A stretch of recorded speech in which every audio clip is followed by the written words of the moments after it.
many Americans, access to water is only several seconds away at any given time, but in Cameroon, Africa, access to water is several miles away. Sam Dinga hosted the Maka Water for All charity program event this past weekend in Fifner Pioneer Park.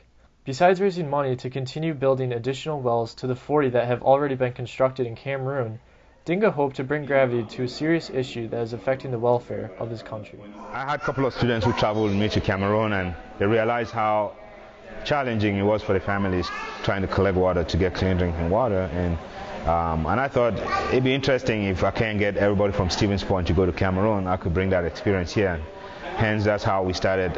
We thought about the idea of doing Wellers Walk, where we give people empty jugs and they could fill it, walk to Bokwa Park, about half a mile, fill it up and bring it back here. And we're trying to fill up a 250-gallon container as a group, and it worked out well. They did it on a little under an hour, and so it's a good feeling to see how much the community came out, women, children, and men.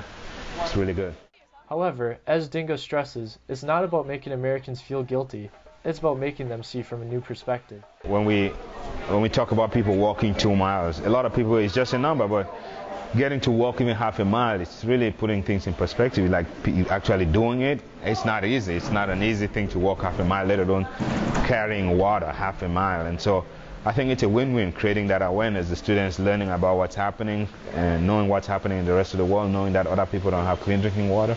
It's a good thing for the foundation. We're able to raise funds through community members and companies that have sponsored the event. So I think all around everybody's winning. We're happy with the results. We're able to raise close to, I should say, a little more than $10,000, and about 150 people showed up. So it's a good event.